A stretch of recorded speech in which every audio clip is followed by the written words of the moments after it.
करना है। सबसे पहले ये देखना है कि जब आप किसी भी जीन को रेगुलेट करोगे तो कौन कौन सी जगह पे जीन को कंट्रोल कर सकते हो। मान लीजिए अगर मैं आपसे कहूं कि एक प्रोसेस है कि आपको नीट का एग्जाम देना है, तो मुझे इसको कंट्रोल करना है अगर आपको, तो मैं आपको क्या कर सकता हूं। मैं आपको पढ़ने ना दूं तो आप नीट का एग्जाम नहीं दे पाओगे। आपने साल भर पढ़ाई की बट मैं आपको एग्जाम वाले दिन ना जाने दूं तो भी आपका अल्टीमेटली नीट क्वालिफाई नहीं होगा। या आप नीट के एग्जाम देने तक भी पहुंच जाएं, बस उस 3 घंटे में कोई ऐसी चीज है जो आपको प्रॉब्लम करे और आप एग्जाम ठीक से ना दे पाए, तो भी नीट में आपका सिलेक्शन नहीं होगा।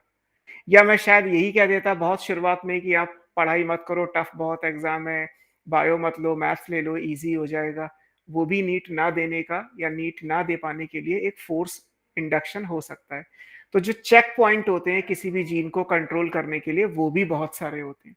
तो पहले हम बात करते हैं कि प्रोकैरियोट में वो कंट्रोल पॉइंट कौन से हैं जहां पे जीन को रेगुलेट किया जाएगा, और यूकैरियोट के अंदर वो कंट्रोल पॉइंट कौन से हैं जहां पे जीन को रेगुलेट कर सकते हो। प्रोकैरियोट में जो जीन का रेगुलेशन होगा वो किस किस लेवल पे हो सकता है।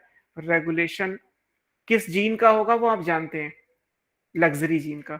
तो जो रेगुलेशन होगा वो कहां पे होगा, that is at transcription level. आप डीएनए से एमआरएनए ही ना बनने दो तो ट्रांसक्रिप्शन नहीं होगा, तो आगे प्रोटीन नहीं बनेगी। या आपने एमआरएनए तो बनने दिया बट ट्रांसलेशन नहीं होने दिया, तो जीन रेगुलेशन ट्रांसलेशनल लेवल पे भी हो सकता है। आप जीन को ट्रांसलेशन में ना जाने दो, एमआरएनए से आगे प्रोटीन ना बनने दो। दोनों जगह पे आप दोनों जगह करोगे तब भी कोई फर्क नहीं पड़ेगा, एक जगह करोगे तब भी वही बात आएगी, दो जगह करोगे तब भी वही बात आएगी। ट्रांसलेशन को कंट्रोल करोगे तो ये जरूरी है कि फिर ट्रांसक्रिप्शन क्यों कराया, जब एमआरएनए का यूज ही नहीं है तो आप एमआरएनए क्यों बनने दे रहे हो।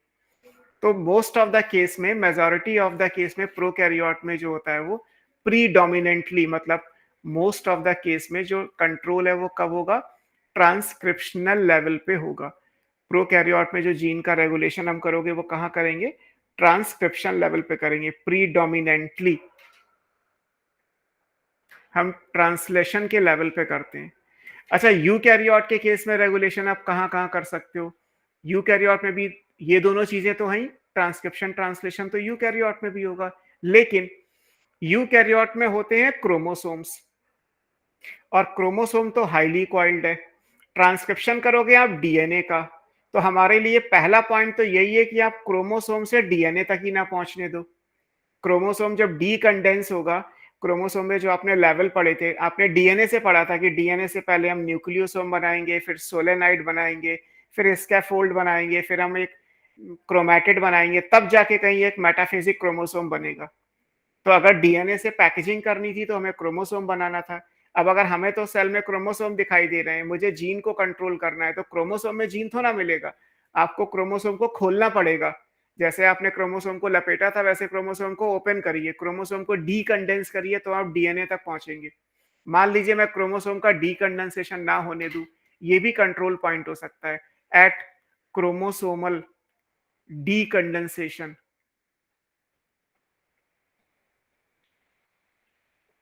और पैकेजिंग, आप क्रोमोसोम की पैकेजिंग या डीकंडेंसेशन के लेवल पे ही कंट्रोल कर लीजिए। यहां नहीं करोगे तो ट्रांसक्रिप्शन तो है ही, उसमें तो कोई प्रॉब्लम है नहीं, ट्रांसक्रिप्शन को तो कंट्रोल आप यहां भी कर सकते हो। फिर आपने यूकैरियोट में पढ़ा था कि वहां तो इंट्रॉन भी बड़े प्रॉब्लमेटिक थे। यूकैरियोट में तो स्प्लाइसिंग भी हो रही थी, पोस्ट ट्रांसक्रिप्शनल भी हो रहा था। मान लीजिए मैं स्प्लाइसिंग ही ना करूं, मैं कैपिंग एंड टेलिंग ना करूं, तो एमआरएनए आगे कैसे सेफ रहेगा, सेफ नहीं रहेगा तो आगे प्रोटीन सिंथेसिस कैसे होगी। तो यूकैरियोट में एडिशनल एक ये भी हो गया, पोस्ट ट्रांसक्रिप्शन के लेवल पे भी कंट्रोल किया जा सकता है, पोस्ट ट्रांसक्रिप्शनल लेवल पे भी कंट्रोल कर सकते हो, रेगुलेट कर सकते हो। फिर सेम ट्रांसलेशन को भी आप कंट्रोल कर सकते हैं, ट्रांसलेशनल लेवल तो आ ही जाएगा।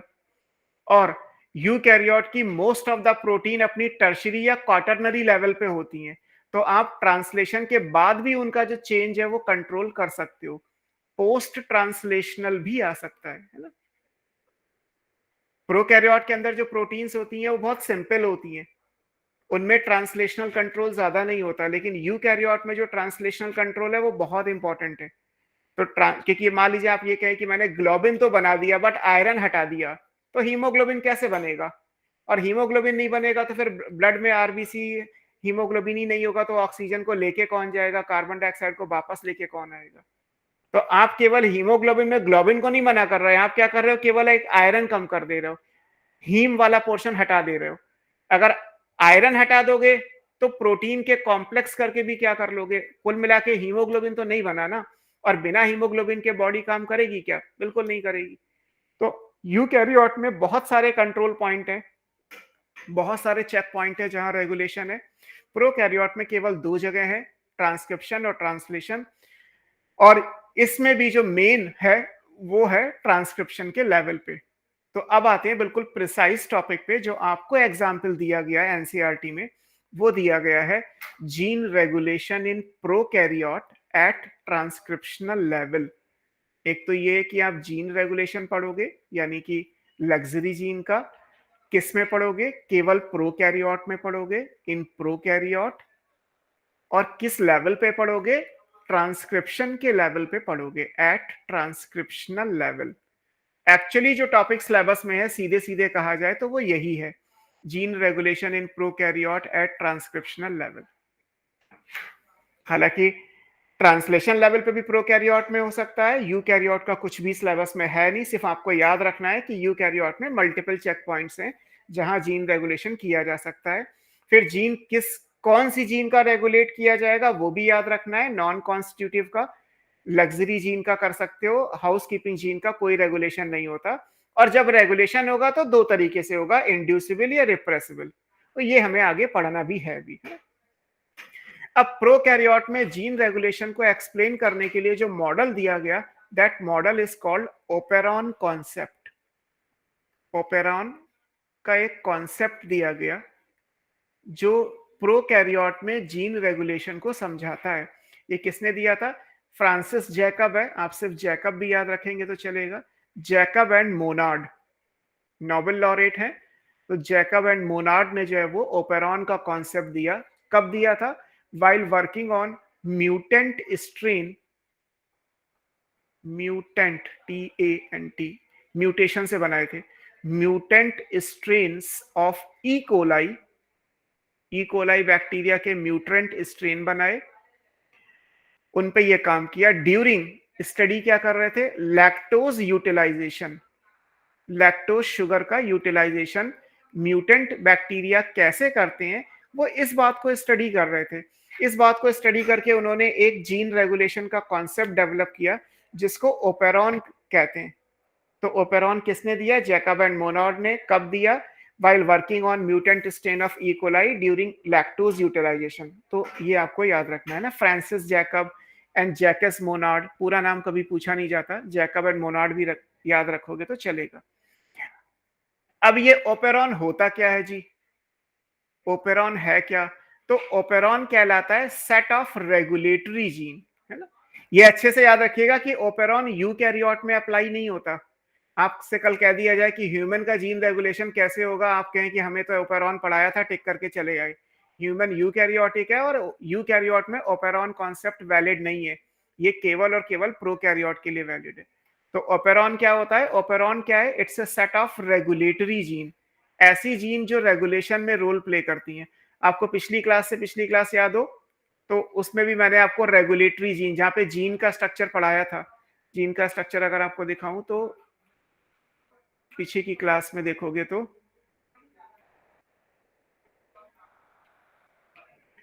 ये पढ़ाया था ना मैंने आपको, डायग्राम आपको दिख रहा होगा। ये मैंने आपको जीन का ट्रांसक्रिप्शन की यूनिट पढ़ाई थी, है ना। ट्रांसक्रिप्शन की यूनिट में आपको बताया था कि यहाँ पे कुछ रेगुलेटरी जीन भी होती हैं जो केवल रेगुलेशन का काम करती हैं। स्ट्रक्चरल जीन सिस्ट्रॉन वो है जो एक्सप्रेस करेगी। हमें क्या करना है? हमें सिस्ट्रॉन को कंट्रोल करना है कि सिस्ट्रॉन जरूरत पड़ने पे काम करे या जरूरत पड़ने पे काम ना करे। तो ये काम कौन करेगा? ये काम करेगा रेगुलेटरी जीन का एक सेट। और इस रेगुलेटरी जीन के सेट को हम क्या बोलते हैं? ओपेरॉन बोलते हैं। तो आपने जैसा डेफिनेशन में अभी लिखा कि ओपेरॉन क्या है? Operon is a set of regulatory gene. अब इसमें क्या क्या आता है इस सेट में? एक सेट है, एक कॉम्बिनेशन है। तो इस कॉम्बिनेशन में क्या आएगा, इसमें सबसे पहले तो आता है स्ट्रक्चरल जीन। आपको याद होगा प्रोकैरियोट में जो स्ट्रक्चरल जीन है वो एक से ज्यादा होंगी, क्योंकि प्रोकैरियोट के अंदर आपको पढ़ाया था कि वो पॉलीसिस्ट्रॉनिक जीन या पॉलीसिस्ट्रॉनिक एमआरएनए होता है, तो सिस्ट्रॉन का नंबर जो है वो एक से ज्यादा होगा, है ना। जो स्ट्रक्चरल जीन है वो मोर देन 1 होंगी, है ना। 3 हो सकती हैं, 7 हो सकती हैं, 9 हो सकती हैं, 13 हो सकती हैं, 6 हो सकती हैं, बट ये इंपॉर्टेंट है कि जो भी नंबर आएगा वो एक से तो ज्यादा ही आएगा। तो सेट ऑफ रेगुलेटरी जीन में आपको पहले तो स्ट्रक्चरल जीन चाहिए, वो जीन जिनको रेगुलेट करना है, जिनको कंट्रोल करना है, तो वो स्ट्रक्चरल जीन कहलाता है ना। अब स्ट्रक्चरल जीन का मतलब, जैसे एग्जाम्पल में अभी हम पढ़ेंगे कि अगर ये लैक ओपेरॉन है, अभी तो आप लिख लीजिए लैक फॉर लैक्टोज, अगर ये लैक्टोज का ओपेरॉन है तो यहाँ पे ये नंबर कितना है, 3। अगर ये ट्रिप ओपेरॉन है, TRYP, ट्रिप्टोफैन का ये ओपेरॉन है, तो यहाँ पे ये नंबर कितना होता है, 5। तो कुल मिला के स्ट्रक्चरल जीन चाहिए जिनका नंबर एक से ज्यादा होगा, 3 है, 5 है, अलग अलग नाम आते जाएंगे। तो एक तो ये हो गया। इसके अलावा हमें और क्या चाहिए रेगुलेटरी जीन के सेट में, हमें एक ऑपरेटर जीन चाहिए, एक इसमें होती है ऑपरेटर जीन। ऑपरेटर जीन को हम ओ से लिखते हैं, ऑब्लिक लगा दिया मैंने, आप मान लीजिए अलग से, है ना। फिर हमें और क्या क्या चाहिए, और चाहिए हमें एक एक ऑपरेटर जीन हो गया, फिर हमें एक प्रमोटर जीन चाहिए, और हमें क्या चाहिए इसके अलावा, फिर हमें चाहिए एक रेगुलेटर जीन। रेगुलेटर जीन को स्मॉल आई से लिखते हैं, अभी मैं डायग्राम में भी बना के आपको दिखा दूंगा। प्रमोटर को पी से लिखा जाता है, ऑपरेटर को ओ से लिखा जाता है, ओ पी और स्मॉल आई। और इसके अलावा इस रेगुलेटर जीन का जो अलग से होता है वो भी प्रेजेंट होता है। रेगुलेटर जीन होगा तो रेगुलेटर जीन के लिए जो आप अगर देखोगे तो प्रमोटर अलग से होगा, तो प्रमोटर अलग से भी है, promoter of regulator gene, small I का एक पी अलग से भी है, और ये पी अलग से है, और ये आई अलग है, ये ओ अलग है ना। तो ये सारे आपको जीन चाहिए। अब इसको समझोगे कैसे, आपकी ओपेरॉन को ड्राइंग में दिखाया जाए तो मान लीजिए ये ड्राइंग बनी हुई है, ये डीएनए है। आपको ट्रांसक्रिप्शन याद होगा, हम ट्रांसक्रिप्शन लेवल पे ये पढ़ रहे हैं, तो हमें डीएनए कैसा चाहिए होगा, 3 to 5, है ना। डीएनए 3 to 5 होगा, तभी तो आप 5 to 3 एमआरएनए बना पाओगे। एमआरएनए आप कहाँ से बनाते हो, एमआरएनए आप वहां से बनाते हो जहाँ पे टीएसएस साइट है, ट्रांसक्रिप्शन स्टार्ट साइट, यहीं से आपका केवल एमआरएनए बन सकता है। और एमआरएनए बनना है 5 प्राइम टू 3 प्राइम, तो इसका मतलब डीएनए कैसा रहा होगा, 3 to 5 रहा होगा। हमने पढ़ा था कि इससे 10 न्यूक्लियोटाइड पहले यहाँ पे क्या प्रेजेंट होता है, प्रमोटर प्रेजेंट होता है, जहाँ पे RNA polymerase along with sigma factor bind करता है। फिर ये 10 न्यूक्लियोटाइड का गैप था, उसके बाद ये टीएसएस साइड से रीड करना शुरू करता है।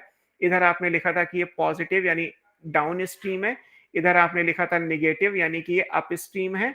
यहाँ पे कहीं ना कहीं आपका एक टर्मिनेटर आ ही जाएगा, वो हो गया। यहाँ पे आपने लिखे थे कि ये बहुत सारे प्रोकैरियोट है, तो सिंपल सी बात है कि ये पॉलीसिस्ट्रॉनिक स्ट्रक्चरल जीन होगा। जैसे मैंने लिखा कि इसमें 3 है, या इसमें 5 है, या इसमें 9 है, डिपेंड करता है। तो आपको डायग्राम याद आ रहा होगा ट्रांसक्रिप्शन की यूनिट का। तो ये पी क्या है, ये पी हो गया प्रमोटर, जो अभी आपने लिखा। तो स्ट्रक्चरल जीन हो गई, फिलहाल यहाँ पे मान लेता हूँ कि 3 या 5 या 7 कुछ भी है, ये प्रमोटर हो गया। इतना तो आपने उस दिन भी बनाया था। अब अलग क्या बनेगा, अलग ये बनेगा, ये जो बीच में 10 न्यूक्लियोटाइड का गैप है, इसको हम क्या बोलते हैं, this is called operator, O, O stand for operator. तो ये ऑपरेटर जीन है। अब इसी में 3 प्राइम एंड पे, यानी कि ये जो आपने अप स्ट्रीम एंड लिखा है, यहाँ पे कहीं दूर जाके, अब ये तो डायग्राम आपकी मॉनिटर के एरिया से बाहर तो नहीं जा सकता, बट कहीं पे भी जाके इमेजिन कर लो कि यहाँ पे एक स्मॉल आई जीन होता है। स्मॉल आई जीन को क्या बोला गया, रेगुलेटरी जीन। तो ये रेगुलेटरी जीन है।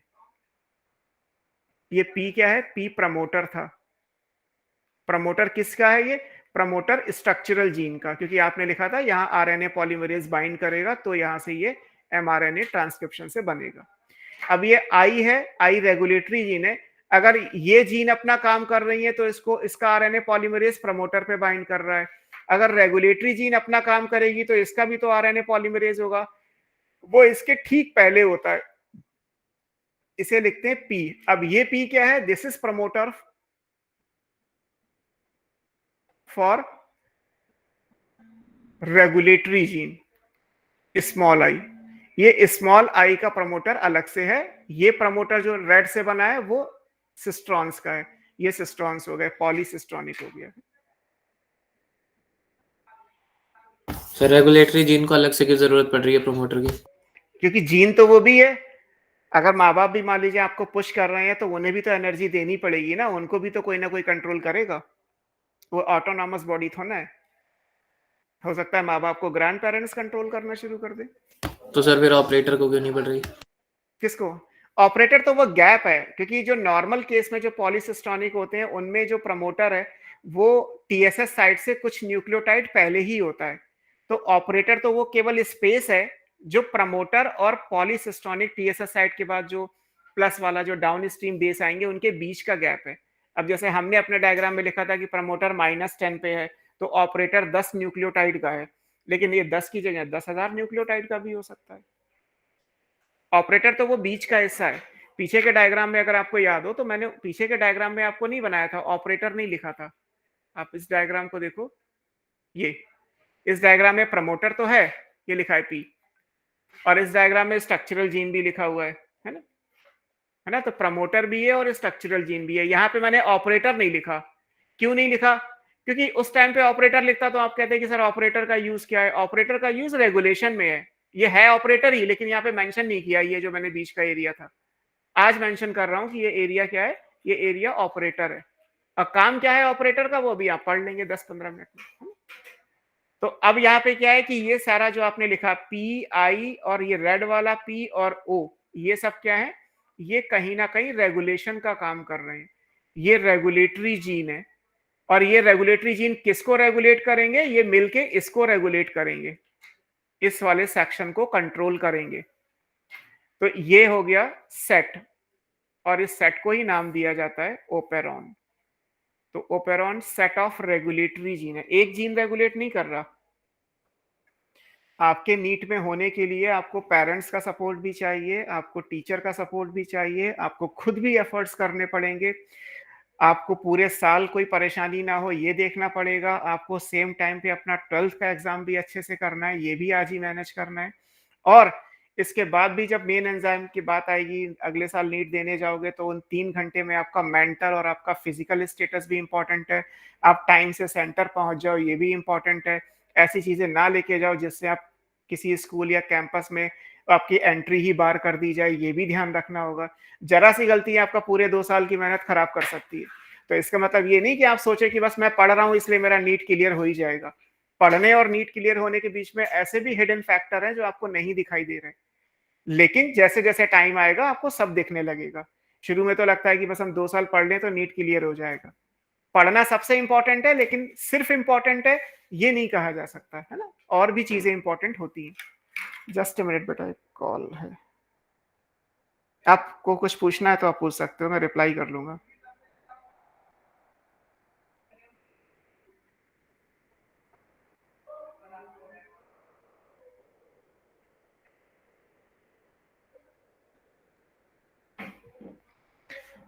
हाँ बताओ, हो गया है ना, मैंने मैसेज कर दिया। ठीक है, तो ये एक सिंपल ओपेरॉन हो गया। इस ओपेरॉन में किसी को कोई दिक्कत है?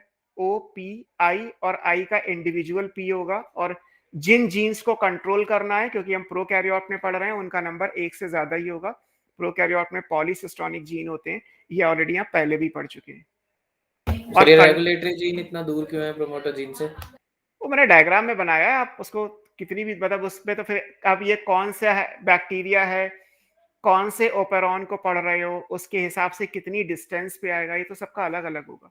ये तो एक डायग्राम बना दिया कि ये सारी चीजें होती हैं। तो मतलब पास भी हो सकता है? हाँ बिल्कुल, इसके नियर बाई नहीं होगा, इसके नेक्स्ट नहीं होगा, लेकिन बीच में गैप आएगा, बस ये इंपॉर्टेंट है। तो वो गैप आता क्यों है वैसे? वो डिपेंड करता है, अलग अलग सेक्शंस हैं रेगुलेट करने में, गैप आ भी रहा है नहीं आ रहा है। ये तो एक डायग्रामेटिकली रिप्रेजेंट कर दिया, किसी नेट के डायग्राम में देखोगे तो शायद गैप ना भी दिया हो, है ना? Okay sir. ठीक है, तो ये है, ये आपको ध्यान में रखना है। ठीक है, अगर आपसे मोटे मोटे तौर पे कहा जाए कि आप इसको अलग अलग करो, मान लीजिए आपसे मैं कहूँ कि इसमें ब्लैक से इसीलिए कर रहा हूँ कि इसमें रेगुलेटरी सीक्वेंस कौन कौन से हैं, तो रेगुलेटरी आपने कहाँ से कहाँ तक लिखे, ये वाला पी है ना, ये जो पी है ये, और ये वाला ओ, इन सारे जीन का काम केवल और केवल क्या है, वैसे तो ऊपर लिखा ही है मैंने, बट यहाँ से यहाँ तक आप जो लिखोगे ब्लैक में, ये कौन से जीन है, ये रेगुलेटरी जीन है। ऑपरेटर, प्रमोटर, रेगुलेटर और रेगुलेटर का प्रमोटर, ये चारों रेगुलेटरी सीक्वेंस या रेगुलेटरी जीन कहलाते हैं। आप अगर न्यूक्लियोटाइड के सेंस में लिखोगे तो इनको रेगुलेटरी सीक्वेंसेस बोल सकते हो, जिनको ट्रांसलेट करना है टीएसएस साइट से लेके जब तक आपका टर्मिनेशन नहीं होता। तो ये कौन से हैं, ये आपके स्ट्रक्चरल जीन हो गए, सिस्ट्रॉन, नंबर ज्यादा है तो पॉली वर्ड यूज कर लिया है ना, तो ये आपके सिस्ट्रॉन्स हो गए। अब आपसे कहा जाए कि इसमें ओपेरॉन कितना कहलाता है, तो ओपेरॉन एक्चुअली सिस्ट्रॉन और सिस्टोन का एक्सप्रेशन जो आपने ट्रांसक्रिप्शन के हिसाब से पढ़ा था, उतने हिस्से को आप इसमें ओपेरॉन का नाम देते हैं।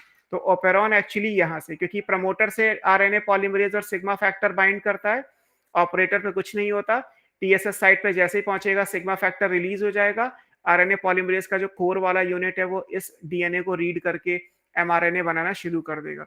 तो एक्चुअली जो पी ये वाला है, मेन वाला पी, यहां से लेके और जब तक टर्मिनेशन नहीं होता,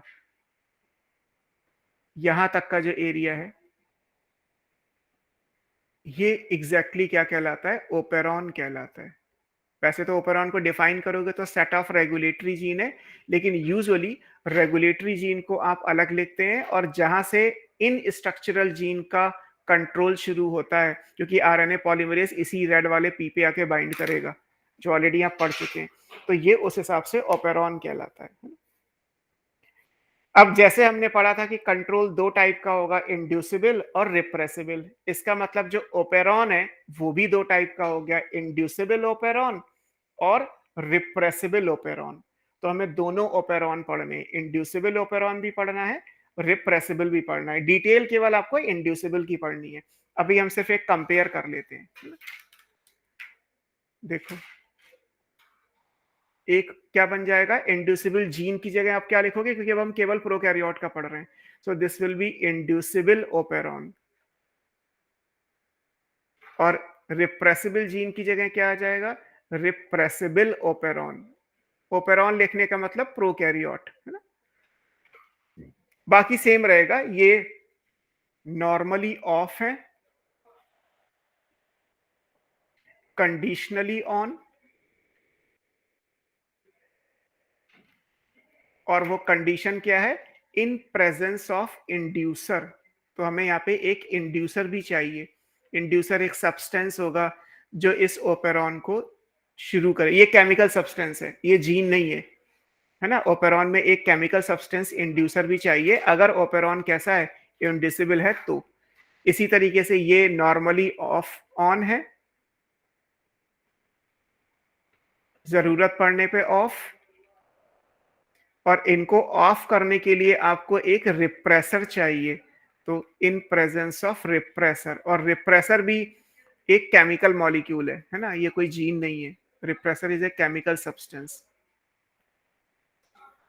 तो आपको डिपेंडिंग ऑन द ओपेरॉन एक इंड्यूसर या रिप्रेसर चाहिए, ये कैटाबोलिक पाथवे में एज यूजुअल, और ये एनाबोलिक पाथवे में।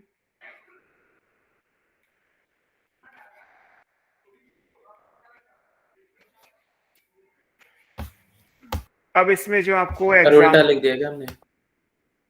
नहीं कैटाबोलिक और एनाबोलिक ही है। सर पिछली बार इंड्यूसिबल में एनाबॉलिक लिखा था। अच्छा पिछली बार मैंने गलत लिख दिया था, ठीक कर लो, पिछला वाला ठीक कर लो, अभी तो सही लिखा है, ये कैटाबोलिक होगा, ये एनाबोलिक होगा। इंड्यूसिबल कैटाबोलिज्म में, रिप्रेसिबल एनाबोलिज्म में। हो सकता है मैंने लिखते में गलत कर दिया हो। आपको एग्जांपल मैंने हार्मोन का दिया था ना, जैसे एंजाइम्स होते हैं, हम क्या कहते हैं कि एंजाइम बनाने के लिए एक पाथवे है, आपकी बुक में बायोमोलिक्यूल में वो concept of metabolism, living state, ये पैराग्राफ कुछ बीच में दिए हुए हैं। तो उसमें आप देखोगे तो यही है कि ना एंजाइम है, वो एंजाइम की सिंथेसिस हो रही है, एक मेटाबॉलिक प्रोसेस है जिसमें बहुत सारे एंजाइम है। तो जब एक फाइनल प्रोडक्ट लिमिट से ज्यादा हो जाता है तो क्या होता है, जो लास्ट प्रोडक्ट होता है वो जाके पहले एंजाइम को जाके बंद कर देता है, फीडबैक इनहिबिशन। तो जहाँ सर सिंथेसिस यहाँ पे होती है, कौन सा वाला ओपेरॉन की बात कर रहे हैं? अभी तो हमने केवल दोनों पढ़े हैं पैरेलल में, अभी मैंने कोई एग्जांपल लिया ही नहीं आपसे। नहीं सर, ये इंड्यूसिबल और ये रिप्रेसर ओपेरॉन, इसमें कौन सा वाला ओपेरॉन है?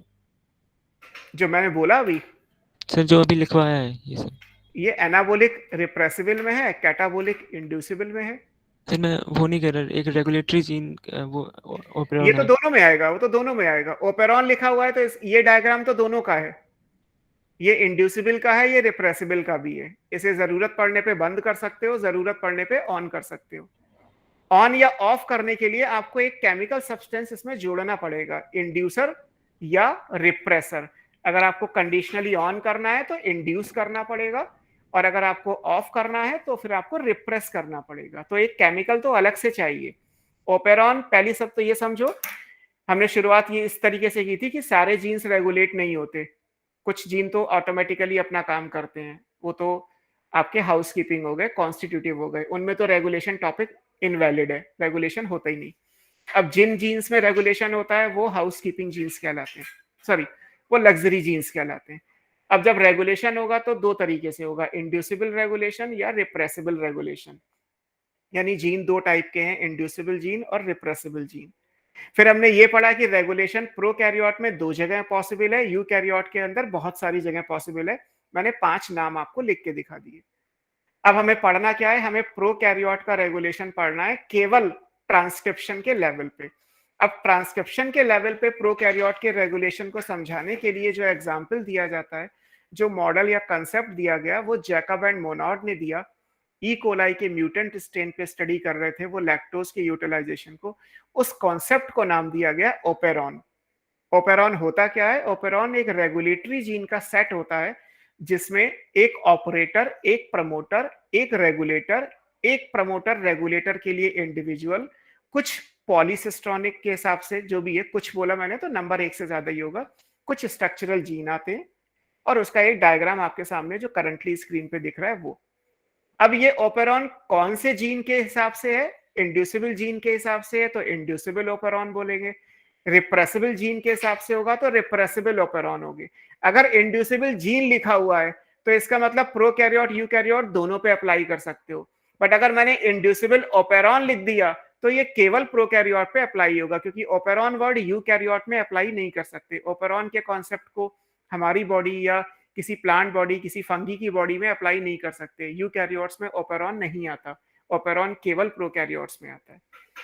अब जैसा ओपेरॉन, जैसा जीन होगा वैसा ही ओपेरॉन होगा, और अगर इंड्यूसिबल ओपेरॉन है तो उसमें एक इंड्यूसर की जरूरत पड़ेगी, अगर एक रिप्रेसिबल होगा तो एक रिप्रेसर की जरूरत पड़ेगी। ये सारा जर्नलाइज्ड हो गया और प्रोकैरियोट का हो गया।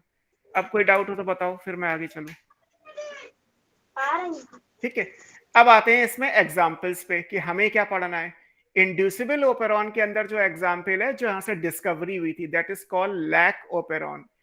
जीन को हमेशा 3 लेटर से लिखा जाता है, वो भी स्मॉल में, इसीलिए आप अपनी बुक में देखोगे तो small l a c, lac operon है। लैक मतलब lactose, lac operon of E coli. E coli का जो लैक ओपेरॉन है वो क्या है, वो इंड्यूसिबल ओपेरॉन है।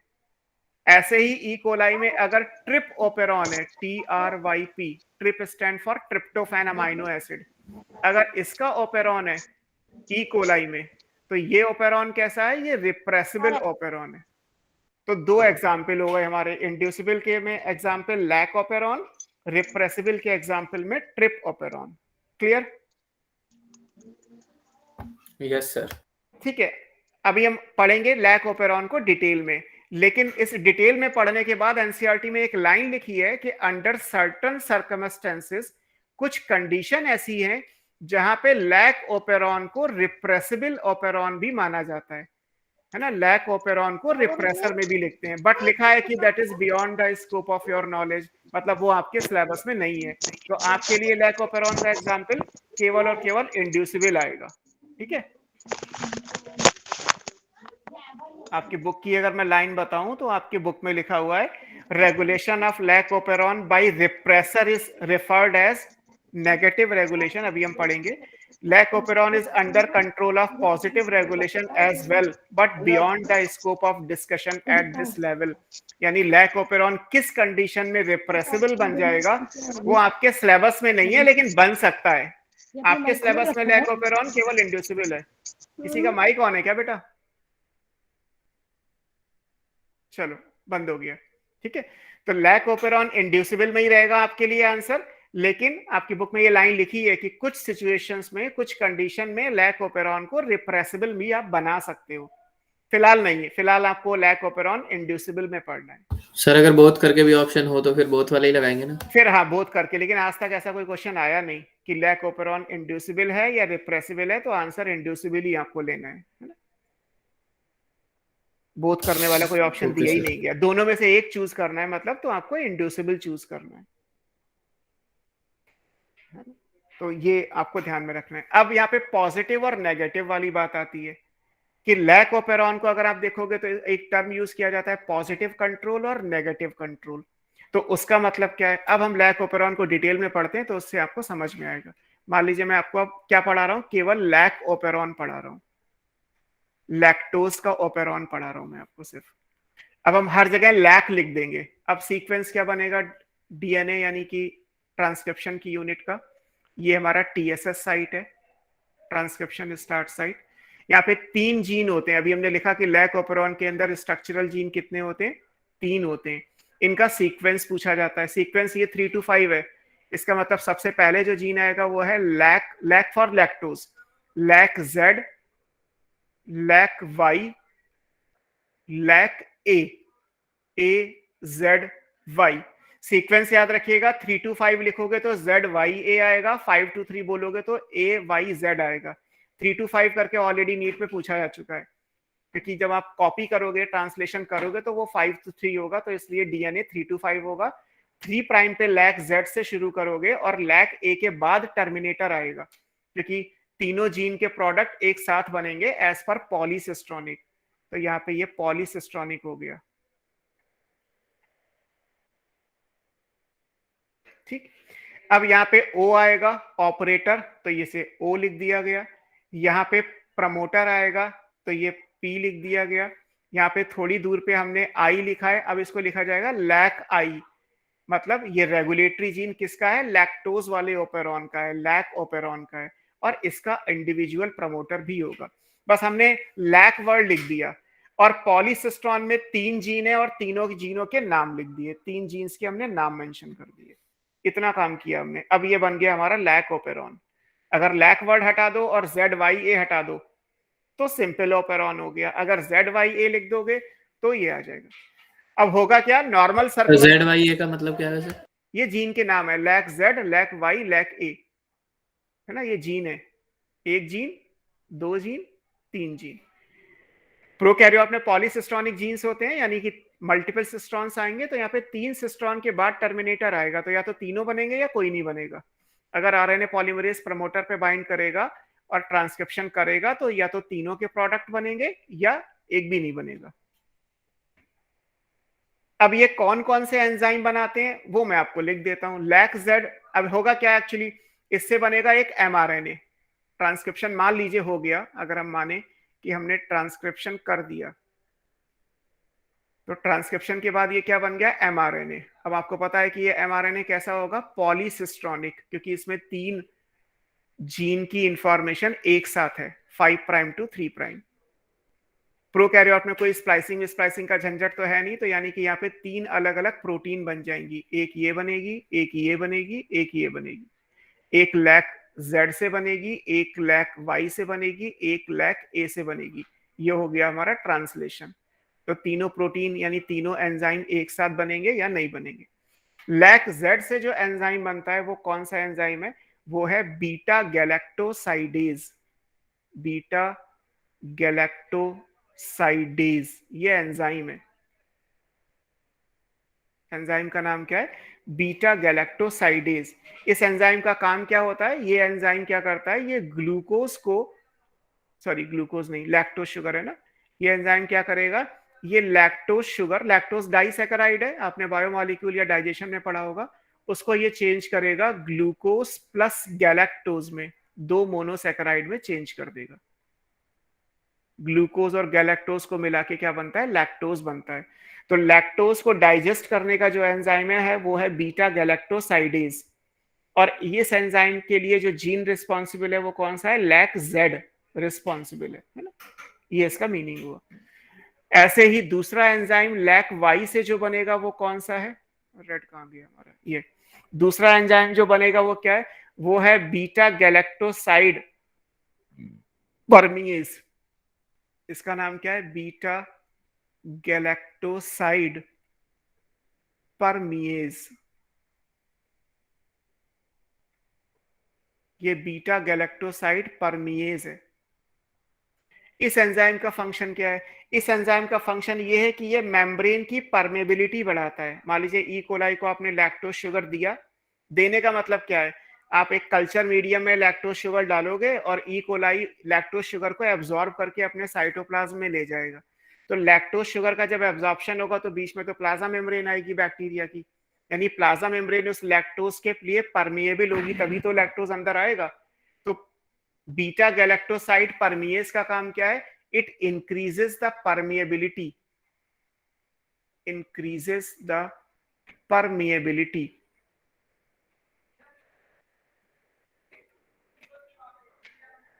Of cell membrane.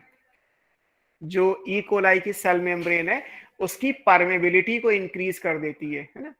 इससे क्या होगा कि जो ये जो यूनिट्स बनी है ग्लूकोज गैलेक्टोज या जो लैक्टोज शुगर है वो साइटोप्लाज्म के अंदर आ जाएगा, तो मीडियम से निकल के जो है वो साइटोप्लाज्म में आ जाएगा।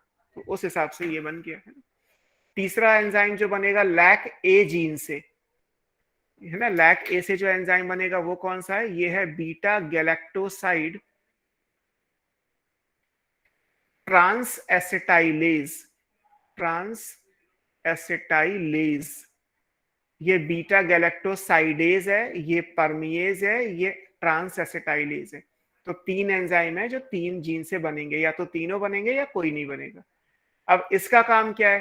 ट्रांस एसिटाइलेज का काम बहुत ज्यादा नहीं है, बट फिलहाल आप मान लीजिए कि एक केमिकल रिएक्शन होती है ड्यूरिंग द लैक्टोज मेटाबॉलिज्म, जिसमें एसिटाइल कोएंजाइम ए को ट्रांसफर करना होता है। अपना ग्रुप जो कोएंजाइम ए है वो एसिटाइल कोएंजाइम से निकल के बीटा गैलेक्टोसाइड्स को दिया जाएगा। उस रिएक्शन का एंजाइम ये है।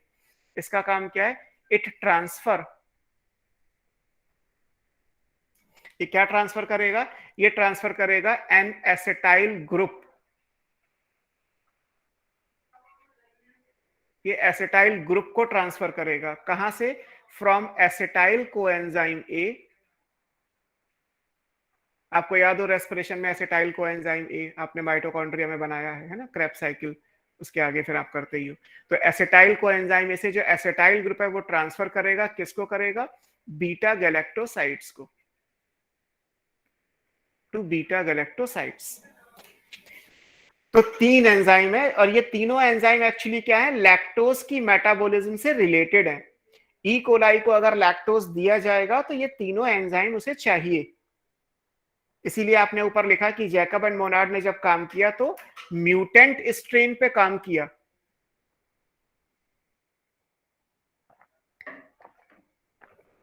म्यूटेंट स्ट्रेन पे काम करने से मतलब ये है ड्यूरिंग लैक्टोज यूटिलाइजेशन। आप ऐसे सोचो कि हमारी बॉडी में तो ई कोलाई कहाँ होता है? लार्ज इंटेस्टाइन में। ई कोलाई आप सब जानते ही हैं वो ह्यूमन इंटेस्टाइन का सिम्बायोटिक बैक्टीरिया है। तो हमारी बॉडी में ई कोलाई कहाँ पे प्रेजेंट है अगर कहा जाए तो लार्ज इंटेस्टाइन में है।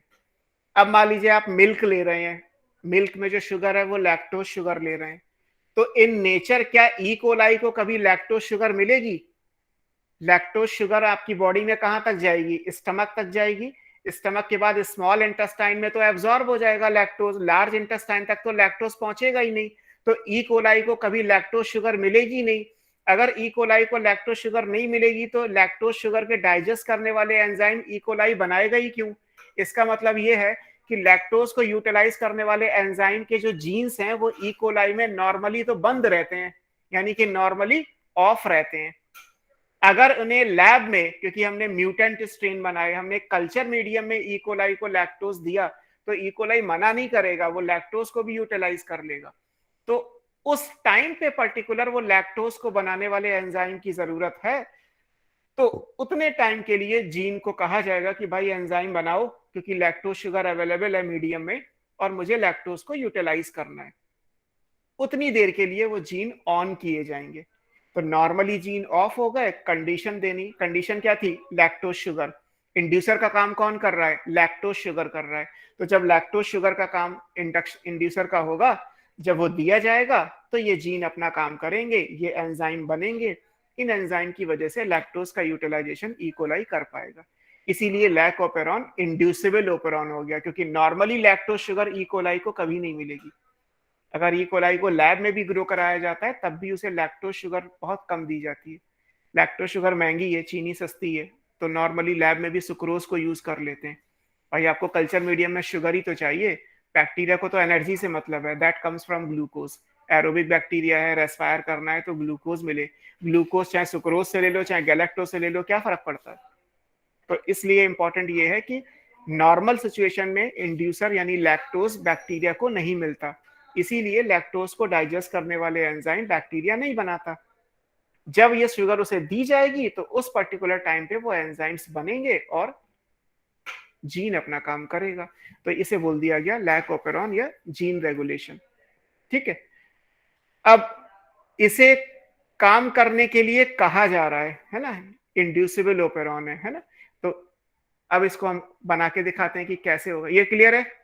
तीनों जीन, ये लैक ओपेरॉन का डायग्राम हो गया। ऊपर जो एक लाइन में जीन का सीक्वेंस लिखा हुआ है, नीचे 3 एंजाइम। अगर आता है बोर्ड में भी कि लैक ओपेरॉन को डिस्क्राइब करो, तो जिस इतना जो इस पेज पे जो लिखा हुआ है केवल यही डिस्क्राइब करना है आपको।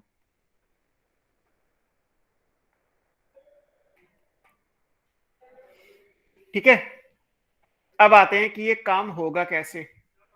देखो नेक्स्ट पेज पे आते हैं। मान लीजिए कि लैक्टोज शुगर नहीं है, in absence of inducer. Inducer क्या है? Inducer is lactose. जब जैकब एंड मोनार्ड ने ये दिया था तो लैक्टोज की जगह एक्चुअली जो सब्सटेंस दिया था वो एलोलैक्टोज था। तो अगर किसी बुक या किसी क्वेश्चन में लैक्टोज की जगह एलोलैक्टोज दिया है तो भी कोई इश्यू नहीं है ना। स्टीरियो केमिस्ट्री के हिसाब से लैक्टोज और एलोलैक्टोज डिफरेंट हो सकते हैं, केमिकली लैक्टोज और एलोलैक्टोज दोनों एक ही है। अब मान लीजिए मीडियम में लैक्टोज शुगर नहीं है, तो क्या होता होगा?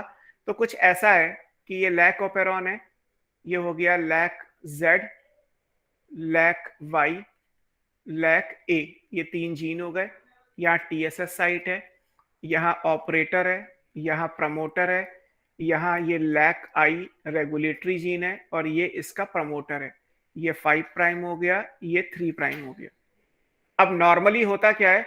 नॉर्मल जब लैक्टोज नहीं है तो होता ये कि लैक आई एक रेगुलेटरी जीन है। रेगुलेटरी जीन है तो आरएनए पॉलीमरेज प्रमोटर पे बाइंड करेगा, तो यहां से लैक आई का एमआरएनए बनाएगा। लैक आई के एमआरएनए से फिर क्या होगा? ट्रांसलेशन होगा, तो यहाँ पे एक प्रोटीन बन जाएगी। अब ये प्रोटीन क्या है? इस प्रोटीन को नाम दिया गया, ये क्या है? ये एक रिप्रेसर का मॉलिक्यूल है। ये क्या है? इस प्रोटीन को हम क्या बोलते हैं? रिप्रेसर प्रोटीन बोलते हैं। रिप्रेसर प्रोटीन वो है जो रेगुलेटरी जीन ने बनाई। ये रिप्रेसर का एमआरएनए और ये रिप्रेसर का प्रोटीन है। अब होता क्या है कि ये जो रिप्रेसर का प्रोटीन है, रिप्रेसर का प्रोटीन डार्क ब्लू कलर से ये जो बना हुआ है, ये क्या करेगा? ये जाके ऑपरेटर से बाइंड कर जाएगा। ये यहां बाइंड कर जाएगा ऑपरेटर के ऊपर। अब जब ऑपरेटर को रिप्रेसर का मॉलिक्यूल जाके इट बाइंड्स विद ऑपरेटर, है ना, जो रिप्रेसर था वो क्या करेगा? वो ऑपरेटर के साथ जाके बाइंड कर गया। अब नॉर्मली क्या हुआ? ये बाइंड करके ऑपरेटर को ब्लॉक कर रखा है। अब मान लीजिए आप इमेजिन करिए कि यहाँ पे RNA polymerase along with sigma factor, ये सिग्मा फैक्टर है, ये कोर है, और ये क्या है हमारा आरएनए पॉलीमरेज। तो आरएनए पॉलीमरेज जो है वो सिग्मा फैक्टर के साथ प्रमोटर पे तो बाइंड कर जाएगा, वो तो फ्री है, लेकिन ये इसके आगे नहीं जा सकता। क्यों नहीं जा सकता? क्योंकि आगे जो ऑपरेटर है वो तो बंद कर रखा है। ऑपरेटर को तो जो है वो रिप्रेसर के मॉलिक्यूल ने बाइंड करके रखा हुआ है। अब जब रिप्रेसर के मॉलिक्यूल ने उसको बंद करके रखा हुआ है तो फिर आरएनए पॉलीमरेज आगे जा ही नहीं पाएगा। आरएनए पॉलीमरेज अगर आगे नहीं जाएगा तो there will be no transcription, और अगर ट्रांसक्रिप्शन नहीं हुआ तो फिर कोई ट्रांसलेशन भी नहीं होगा। नो एंजाइम्स, कोई एंजाइम्स नहीं बनेंगे। तो जब इंड्यूसर यानी जो लैक्टोज शुगर है वो जब नहीं है तो एंजाइम्स नहीं बनते। तो कैसे नहीं बनते? इस तरीके से नहीं बनते कि लैक आई जो एक रेगुलेटरी जीन है, लैक्टोज शुगर का जो ओपेरॉन का रेगुलेटरी जीन है, उससे एक रिप्रेसर आरएनए बनेगा, उससे एक रिप्रेसर प्रोटीन का मॉलिक्यूल बनेगा, और वो रिप्रेसर प्रोटीन आगे जाके ऑपरेटर से बाइंड कर जाएगा। प्रमोटर फ्री है। अब प्रमोटर फ्री है तो प्रमोटर पे RNA polymerase along with sigma factor bind करेगा, बट वो आगे मूव नहीं कर पाएगा। जब आगे मूव ही नहीं कर पाएगा, जब वो ऑपरेटर को क्रॉस करके टीएसएस साइट पे पहुंचेगा ही नहीं, तो इसका मतलब कोई ट्रांसक्रिप्शन ही नहीं हो सकता। ना कोई ट्रांसक्रिप्शन होगा, ना ट्रांसलेशन होगा, ना एंजाइम बनेंगे। एंजाइम की जरूरत भी नहीं थी क्योंकि मीडियम में लैक्टोज शुगर है ही नहीं जिसको एंजाइम डाइजेस्ट करते। तो ये पहला केस है जब इंड्यूसर एब्सेंट हो।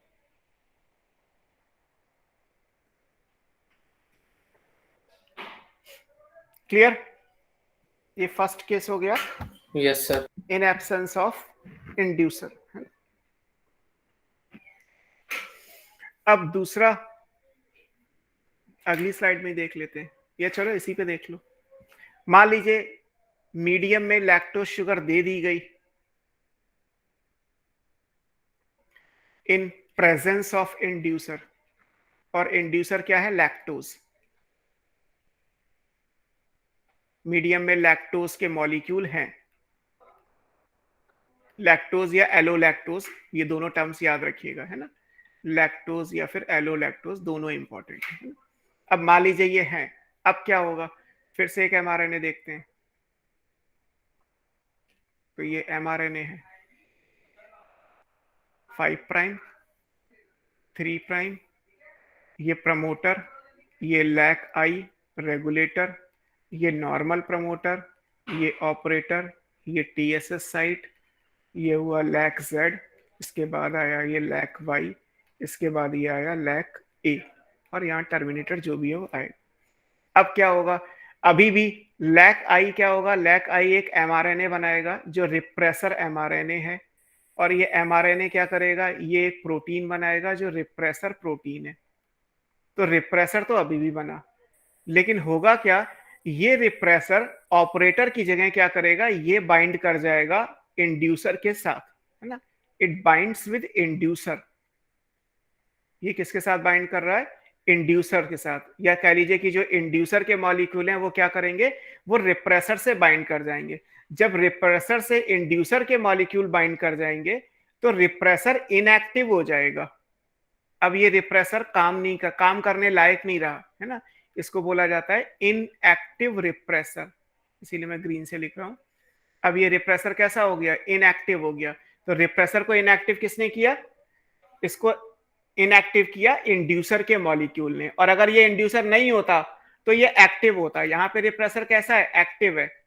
एक्टिव था इसीलिए जाके ये बाइंड कर गया ऑपरेटर के साथ और ऑपरेटर को ब्लॉक कर दिया। पूरे ऑपरेटर को इसने जो है वो बंद करके रखा हुआ है।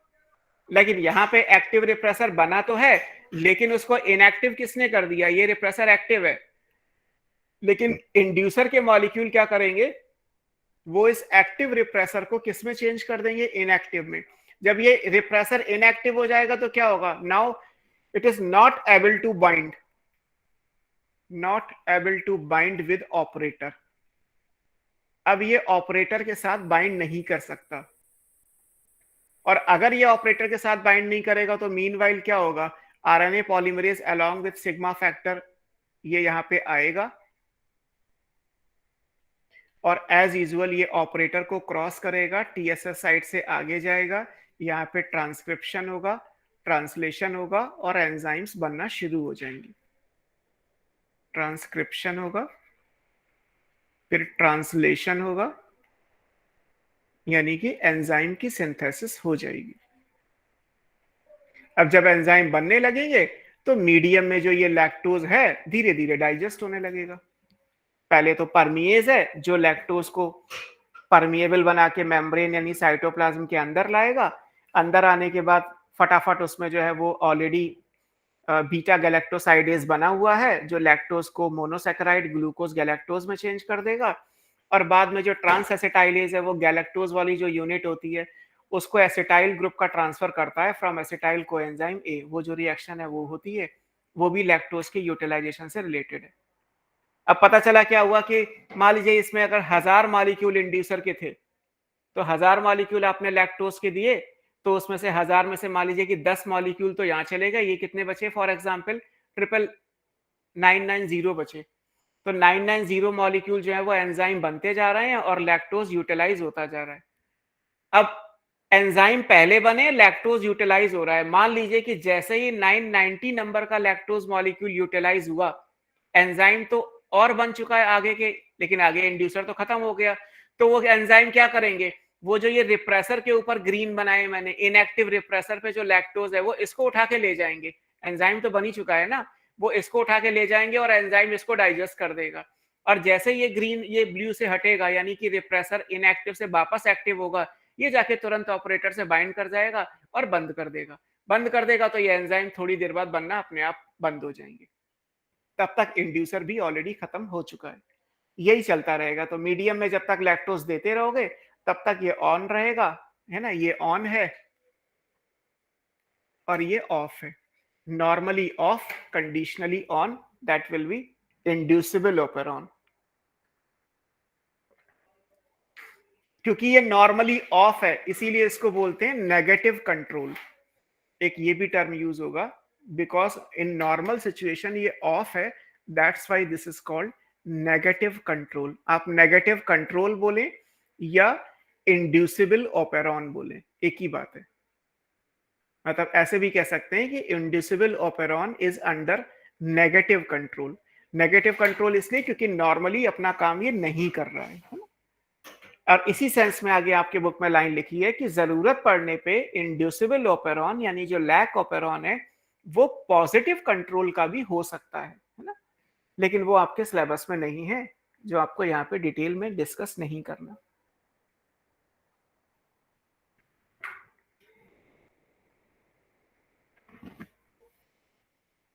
ठीक है?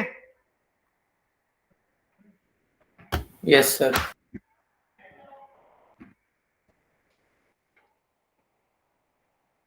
तो ये तो हो गया हमारा काम किस चीज का, इंड्यूसिबल ऑपेरॉन का, है ना। रिप्रेसिबल में बस ज्यादा से ज्यादा आपको यही, आपके बुक में तो सिलेबस में तो यही है कि रिप्रेसिबल ऑपेरॉन नॉर्मली ऑन रहते हैं, है ना। अगर हम रिप्रेसिबल के लिए लिखेंगे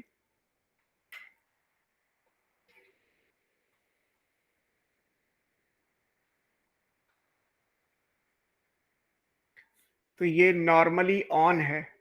क्योंकि ये नॉर्मली ऑन है, कंडीशनली ऑफ होता है, जरूरत पड़ने पे केवल ऑफ किया जाएगा। इसीलिए इसको पॉजिटिव कंट्रोल बोलते हैं, क्योंकि नॉर्मली ये अपना काम कर रहा है। So that's why this is called, this is under positive control. तो इंड्यूसिबल को आप नेगेटिव कंट्रोल बोलोगे, रिप्रेसिबल को आप पॉजिटिव कंट्रोल बोलोगे। फिर ये ऑफ कब हुआ था? ये तो मैंने आपको डिटेल तो पढ़ा ही नहीं मैंने। इसके एग्जाम्पल में ट्रिप्टोफैन ऑपेरॉन है, ट्रिप ऑपेरॉन, ये आपके सिलेबस में है ही नहीं। सिर्फ इतना नाम है कि इंड्यूसिबल के कंट्रास्ट में रिप्रेसिबल होता है, नेगेटिव कंट्रोल के कंट्रास्ट में पॉजिटिव कंट्रोल होता है। ये आपको पढ़ना ही नहीं है।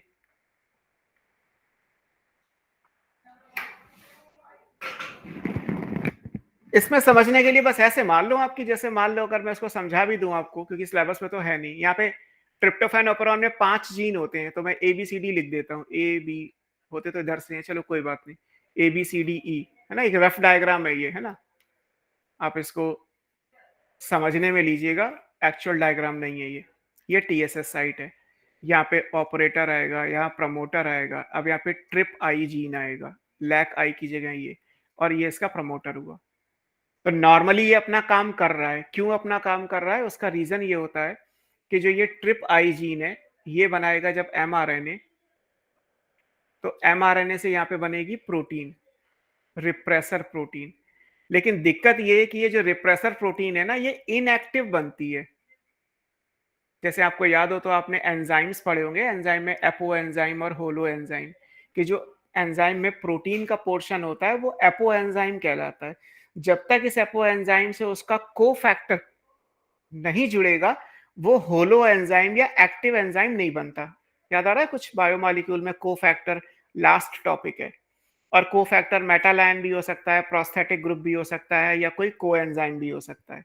तो वहां पे आपको कुल मिला के ये पढ़ाया गया कि प्रोटीन से जब तक एक नॉन प्रोटीनेशियस पार्ट नहीं जुड़ेगा, वो एक्टिव नहीं होगा। एक्टिव नहीं होगा तो काम नहीं करेगा। सेम सिचुएशन कुछ यहाँ पे है। ट्रिप आई जो बना रहा है, लैक आई जो बना रहा था, वो एक्टिव फॉर्म में बना रहा था, तो इसलिए वो जाके तुरंत ऑपरेटर से बाइंड करके उसको ऑफ करके रखा था। ट्रिप आई से जो बनेगा वो इनएक्टिव स्टेट में बनेगा। जब ये इनएक्टिव स्टेट में बनेगा तो क्या होगा, ये बाइंड नहीं कर सकता है ना, it can't bind to operator. अब ये ऑपरेटर से बाइंड नहीं कर सकता, और अगर ये ऑपरेटर से बाइंड नहीं कर सकता, ये यहां नहीं जा सकता। अगर ये यहां जा नहीं सकता तो क्या होगा, फिर उस केस में तो सिंपल है कि यहाँ पे आरएनए पॉलीमरेज आके बाइंड करेगा अलॉन्ग विद सिग्मा फैक्टर, और उसके हिसाब से ये इसको रीड भी करेगा, आगे से ट्रांसक्रिप्शन भी होगा, ट्रांसक्रिप्शन भी हुआ, ट्रांसलेशन भी होगा, और ये उस हिसाब से ऑन है। सर मतलब नॉन प्रोटीनेशियस पार्ट देना पड़ेगा ऑफ करने के लिए। हाँ, और वो रिप्रेसर का मॉलिक्यूल बनेगा, तब जाके वो एक्टिव बनेगा। उसमें आपको नॉन प्रोटीनेशियस पार्ट डालना पड़ेगा, मतलब सिस्टम में देना पड़ेगा ई कोलाई को, तब जाके ये सिचुएशन आएगी, है ना। तो मैंने बहुत रफ डायग्राम से ही आपको समझा, बस यहाँ पे डिफरेंस इतना ही हुआ, इंड्यूसिबल ऑपरेरॉन के अंदर जो रिप्रेसर का मॉलिक्यूल है वो एक्टिव स्टेट में बन रहा है, उसे किसी और चीज की जरूरत नहीं है। प्रोटीन बन रहा है और प्रोटीन की फॉर्म में वो एक्टिव है, तो वो डायरेक्टली ऑपरेटर से बाइंड करके जो ट्रांसक्रिप्शन को रोका हुआ है उसने, अगर आप उसको किसी से जोड़ दोगे तो वो इनएक्टिव हो जाएगा और फिर वो ऑन हो जाएगा। यहां उल्टा है। उल्टा क्या है कि यहां जो बन रहा है प्रोटीन का पार्ट, वो खुद ही इनएक्टिव स्टेट में है, तो वो ऑपरेटर से बाइंड ही नहीं कर सकता। बाइंड नहीं करेगा तो आरएनए पॉलीमरेज बाइंड करेगा और अपना काम जो सीरियसली उसे करना चाहिए वो करेगा, एंजाइम ऑन रहेंगे। अब यहाँ क्या है, यहाँ उल्टा सिस्टम है। अगर मान लीजिए यहाँ पे आपने दे दिया मॉलिक्यूल, जो आपने नॉन प्रोटीनेशियस पार्ट की बात हो रही, कि आपने सेम डायग्राम बनाया, ये प्रमोटर हो गया, फिर यहाँ पे ये ट्रिप आई हो गया, फिर उसके बाद ये प्रमोटर हो गया, ये ऑपरेटर हो गया, यहाँ से ये a b c d e 3 gene हो गए, सॉरी 5 जीन हो गए, लाइक दिस। अब यहाँ पे क्या है कि ये ट्रिप आई जो बना रहा है वो mRNA, और mRNA से जो यहाँ पे बनेगा वो क्या है, ये प्रोटीन बन गई। अब ये प्रोटीन तो है, और ये प्रोटीन किस स्टेट में है, ये इनएक्टिव स्टेट में है। सेम आप इसको एपो रिप्रेसर बोल सकते हो, ये फंक्शनल नहीं है ना। ये क्या है, एपो रिप्रेसर है। ये एपो रिप्रेसर है तो फिर ये जाके यहाँ बाइंड कर ही नहीं सकती, है ना। ये बाइंड यहाँ नहीं कर रही, अगर यहाँ बाइंड नहीं कर रही तो इसका मतलब नॉर्मली ये काम हो रहा है, यानी नॉर्मली ये ऑफ है। अब हम क्या करने वाले हैं, अब हम ये करने वाले हैं कि हम मीडियम में एक सब्सटेंस देंगे, है ना। मान लीजिए हमने मीडियम के अंदर सब्सटेंस दे दिया, ये सब्सटेंस क्या है, ये सब्सटेंस कहलाता है को रिप्रेसर। जैसे कोएंजाइम आप पढ़ते हो, एपो एंजाइम से कोएंजाइम जुड़ेगा, जब ये इसके साथ जुड़ेगा तो यहां से बनेगा रिप्रेसर एक्टिव स्टेट में। अब ये बन गया एक्टिव रिप्रेसर, और अब ये एक्टिव रिप्रेसर क्या करेगा, ये जाके जो है वो ऑपरेटर से बाइंड कर जाएगा, ये यहाँ पे जाके बाइंड कर जाएगा। अब जब ऑपरेटर से बाइंड कर जाएगा तो क्या होगा, अब आप समझ ही गए कि आरएनए पॉलीमरेज बाइंड कर ही नहीं सकता। अब अगर यहाँ पे आरएनए पॉलीमरेज आ भी गया अलॉन्ग विथ सिग्मा फैक्टर, तो भी फिर ये आगे जाके कुछ काम नहीं कर सकता। तो नो ट्रांसक्रिप्शन, नो ट्रांसलेशन, यानी कि ये ऑफ हो गया। तो यहाँ पे ऑफ कब हुआ, जब ये प्रेजेंट था, है ना, और ये ऑन था, ये ऑन था। और ये ऑन कब था, जब आपने रिप्रेसर नहीं दिया था। तो क्योंकि ये नॉर्मली ऑन है तो इसका मतलब ये पॉजिटिव कंट्रोल में है। भाई मैं नॉर्मली पढ़ाता हूं, कभी कभार हो सकता है पेरेंट्स कह दें कि आज मत जाओ, तो यानी कि मैं उस पर्टिकुलर सिचुएशन में अपना काम बंद करूंगा, है ना। कुछ ऐसे भी हो सकते हैं कि भाई नॉर्मली घर पे बैठ के काम चल रहा है उनका, नॉर्मली वो काम नहीं कर रहे, कभी कभार मन करेगा तो 1-2 दिन के लिए चले जाएंगे, काम करके लौट आएंगे। कंट्रोल दोनों का हो सकता है, किसी का पॉजिटिव उसको बोला जाएगा रिप्रेसिबल, किसी का नेगेटिव उसको बोला जाएगा इंड्यूसिबल। बस ओपेरॉन लगाना है तो आप ये मान लीजिए कि हम केवल और केवल प्रोकैरियोट की बात कर रहे हैं, बस इतना डिफरेंस आएगा। अगर प्रोकैरियोट नहीं है तो आप ओपेरॉन वर्ड नहीं लगाओगे। यूकैरियोट है तो ओपेरॉन की जगह क्या यूज होगा? कभी एम्स में क्वेश्चन आया था, लेकिन अब तो एम्स होता नहीं। आपकी बुकलेट आपको जो मिली होगी उसमें लिखा होगा, लास्ट लाइन है ये, कि इन यूकैरियोट अगर हम बात करें, अगर ओपेरॉन नहीं तो क्या? अपने माइंड में आए कि सर यूकैरियोट में ओपेरॉन नहीं होता तो क्या होता है? यहाँ पे यूकैरियोट में जो जीन का लेवल है, मॉडल, सेम प्लेटफॉर्म पे बात हो रही है, मतलब gene regulation at transcription level. अगर ट्रांसक्रिप्शनल लेवल पे जीन रेगुलेशन को यूकैरियोट में स्टडी कर रहे हो, तो यहाँ जो मॉडल है वो कहलाता है जीन बैटरी मॉडल।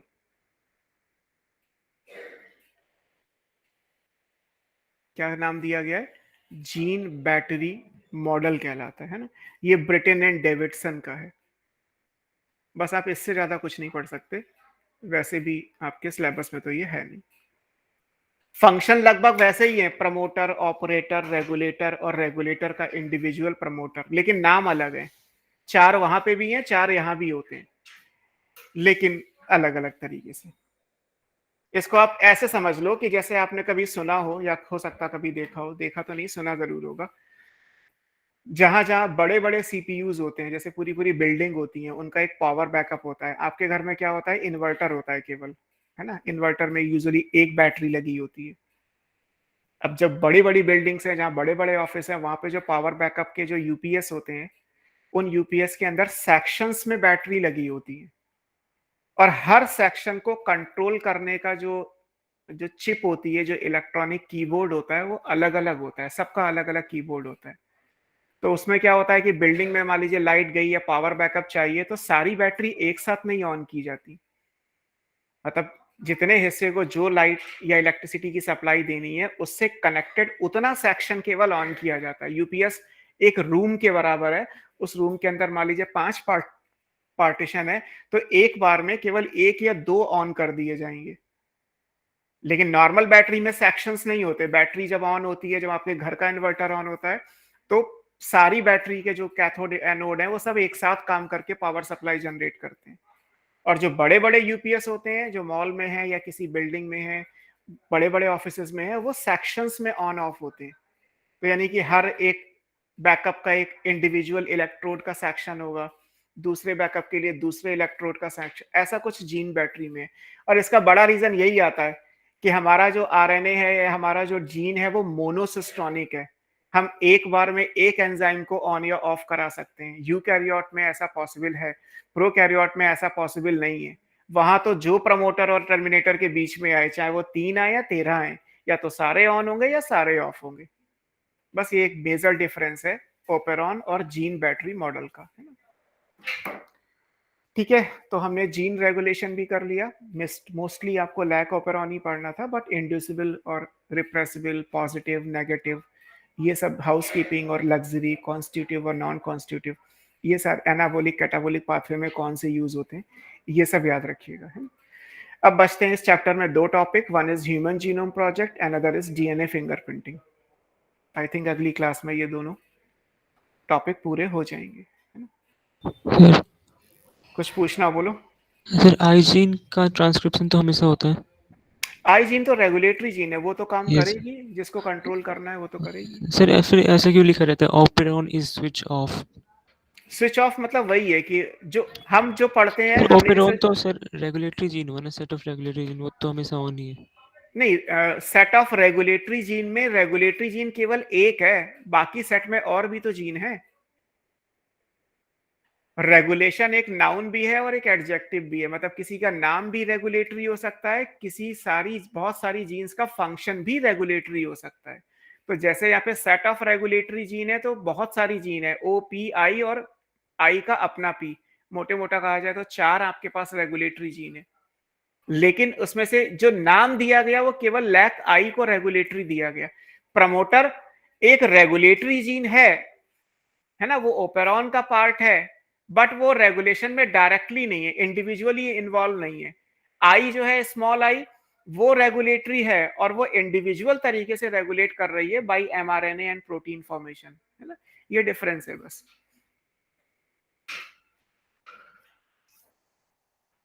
है ना। मान लीजिए कि मेरा घर जो है वो मेरे फादर के नाम पे जाना जाता है कि भाई ये मिस्टर केसी गुप्ता का घर है, बट इसका मतलब ये तो नहीं कि उस घर में केवल केसी गुप्ता ही रहते होंगे, उस घर में 5-6 लोग हैं, सबके अपने अपने कमरे हैं, लेकिन घर किसके नाम से जाना जाता है? केसी गुप्ता के नाम से। तो ओवरऑल जो बाहर गली में खड़ा है वो केसी गुप्ता का घर जानता है, और अंदर आने के बाद केसी गुप्ता का रूम कौन सा है वो अंदर आने के बाद ही पता चलेगा। तो रेगुलेटरी एज ए फंक्शन बोला जाए तो ये सारी जीन्स आ रही हैं, रेगुलेटरी एज ए नेम बोला जाए तो केवल आई आ रहा है। इतना है जो आपने पूछा उसका आंसर।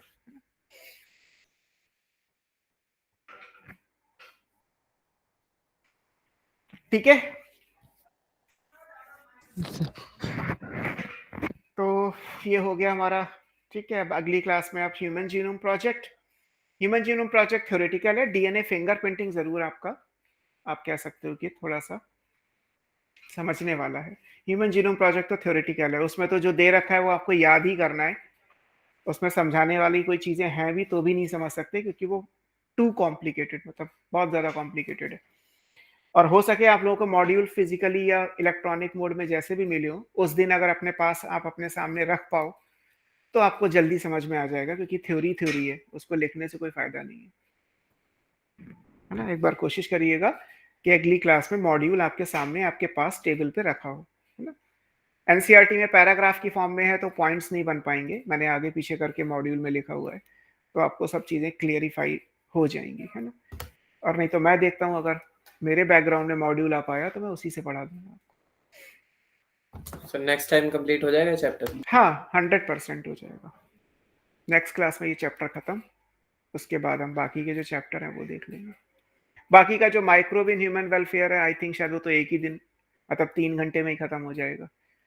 तो एक हफ्ते में आप नेक्स्ट चैप्टर ये वाला, और उसके एक हफ्ते में और, मतलब दिसंबर के पहले वीक में मान लेते हैं कि एक ये खत्म हुआ, दिसंबर के दूसरे वीक में माइक्रोब खत्म हो गया, और फिर strategy for enhancement in food production है, उसमें हो सकता है कि आपको 1.5 दिन लग जाए, मतलब 4.5 से 5 घंटे लग जाए बस। और तो कुछ बचा ही नहीं बॉटनी में।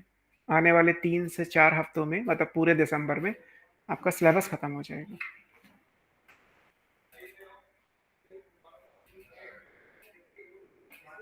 Good night sir. Good night.